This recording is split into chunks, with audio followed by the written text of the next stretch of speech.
नमस्कार प्यारे साथियों, मैं दिनेश सैनी नए ब्लॉग में सभी का स्वागत करता हूँ। आप सब कैसे अच्छे होंगे? एक मिनट ना भाई।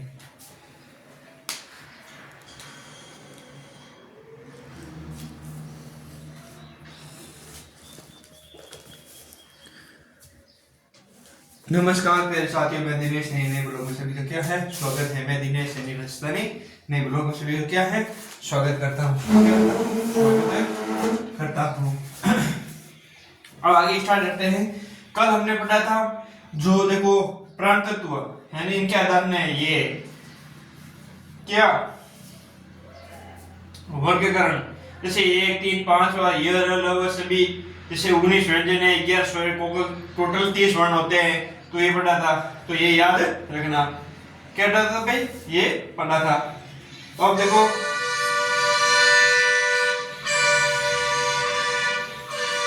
अब हम क्या पढ़ेंगे यहाँ से, जो प्राण तत्व प्राण वायु श्वास के आधार पर व्यंजनों को अलग वर्गीकरण बांटा गया दो भागों में।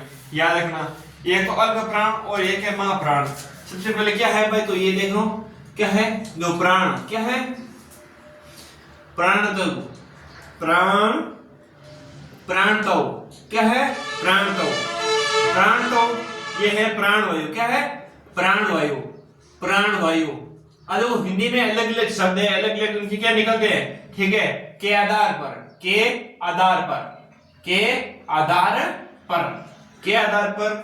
जो के आधार पर व्यंजनों क्या है, व्यंजनों का वर्गीकरण याद रखना। व्यंजनों का क्या है, वर्गीकरण। तो ये याद रखना। सबसे पहले आता है अल्प प्राण। एक नंबर पे आता है क्या है, अल्प प्राण। क्या आता है? अल्प प्राण। अल्प यानी छोटा, अल्प यानी छोटा, और आगे था महान बड़ा, महाप्राण। याद रखना, इनको दो भागों में बांटा है। तो अब देखो आगे, अल्प प्राण किसे कहते हैं? अल्प प्राण। सबसे पहले अल्प प्राण ये किसे कहते हैं? अल्प प्राण जिन वर्णों का उच्चारण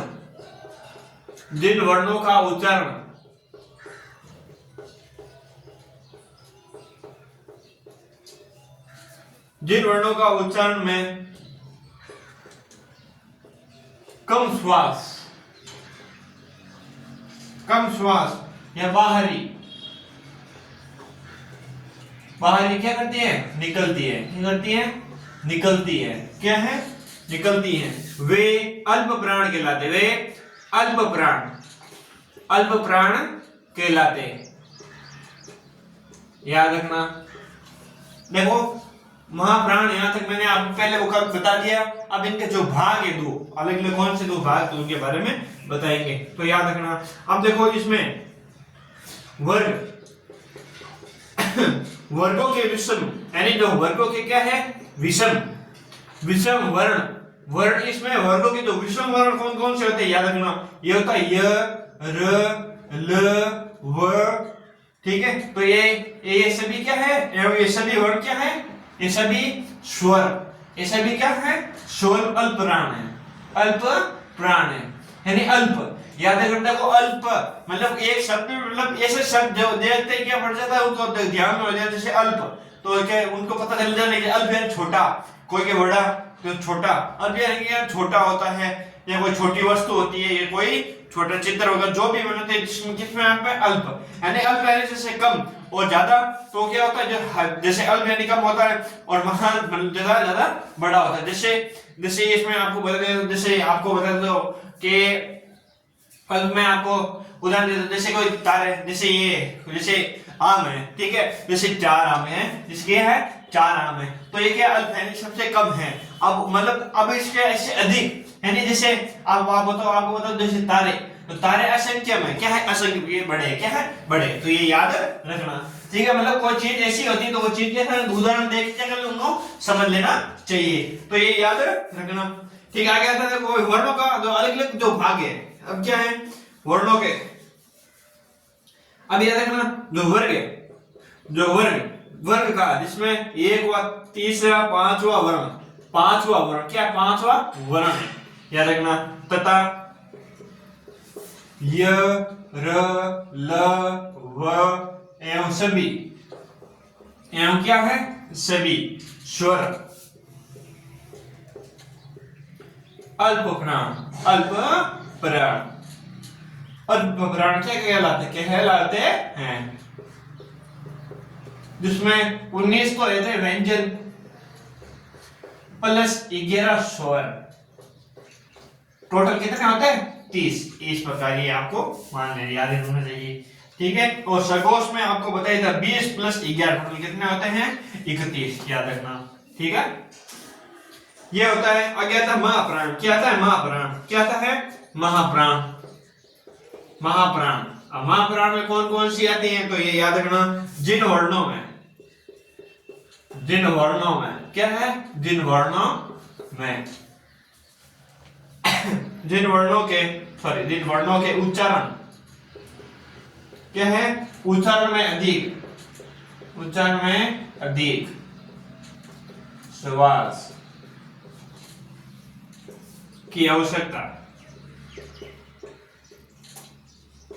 की आवश्यकता तो होती है, उसे महाप्राण कहते हैं, उसे महाप्राण कहते हैं, महाप्राण कहते हैं, महाप्राण कहते हैं। तो ये याद रखना। और टोटल 14 वर्ण, कितने 14 वर्ण, 14 वर्ण याद रखना। हिंदी वेरी इंपॉर्टेंट है भाई, जरूर। अब देखो तीन सरकार के साथ सम वर्ण है, ह, याद रखना। ये ट्रिक बता रखी है, क्या है ट्रिक बता रखी है, इसमें ट्रिक याद नहीं करने के बाद आगे बढ़ेंगे। जो वर्ग का एक होता है दूसरा, एक कहते हैं चौथा वर्ण, वर्ण शब्द होता है। जैसे कि इसमें होता है स से ये कौन सा सलगम वाला, स से षटकोण और स से सड़क, और ये ह यानी हल वाला। तो ये याद, ये महाप्राण होते, क्या होता है महाप्राण, महाप्राण, महाप्राण होते हैं। तो याद रखना, सभी स्वर सगोश एवं अल्प प्राण होते हैं, याद रखना। सभी स्वर याद रखना, तो सभी स्वर होते हैं, सभी स्वर होते हैं, सभी क्या होते हैं स्वर होते हैं। तो याद रखना ये सगोश एवं अल्प प्राण, सगोश मैंने आपको बताया, सगोश एवं अल्प प्राण क्या है, अल्प प्राण, अल्प प्राण होते हैं, याद रखना, प्राण होते हैं, होते हैं। तो ये याद रखना। अब इसमें देखो मेन चीज है, आपको देखो ये बता दी।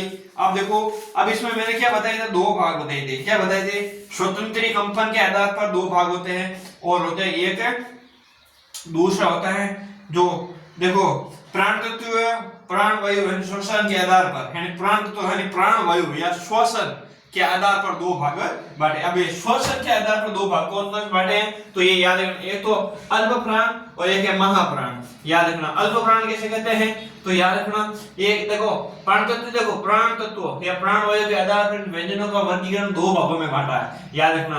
सबसे पहले अल्प प्राण, दूसरा था महाप्राण। जिन वर्णों का उच्चारण कम समय यानी कम समय श्वास क्या श्वास के बाहरी निकलते ही, देखिएगा अल्प प्राण के श्वास है, जो श्वास है उनसे बाहर निकलते हैं, जैसे वो कौन कौन से शब्द होते हैं, तो ये याद रखना। वो होता है जैसे वर्णों के विषय में जो विषम अर्थ होता है, जैसे ये श्वास के साथ मतलब अर्थ, जैसे र ल व एवं सभी प्रकार के स्वर होते हैं, ये अल्प प्राण यानी ये क्या अल्प प्राण होते हैं, याद रखना।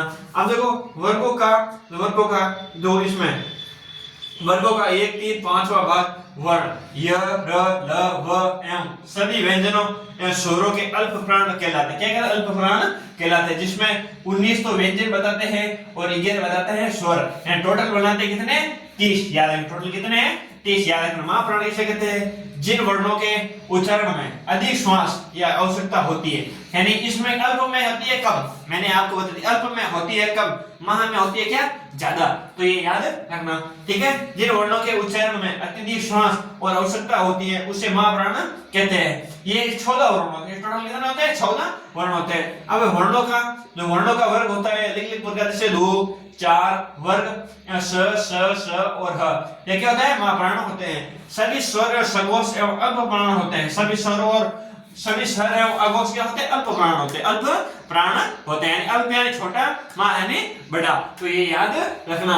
ये थी मैंने क्या आपको बता दिया, ठीक है, वेरी इंपॉर्टेंट है। अब आता है उच्चारण का स्थान। क्या है?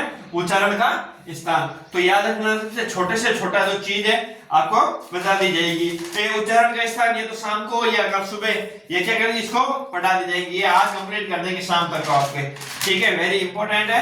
और सुनो, राजस्थान जीके की क्लास शुरू हो गई।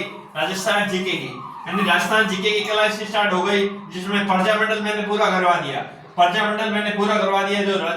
जो प्रजामंडल है, जयपुर, जोधपुर, अजमेर, जो भी जितने प्रजामंडल बने वो मैंने कल लाइव क्लास चला के दिनेश यानी राजस्थानी क्लास पे क्या है, जरूर जाके देख लेना।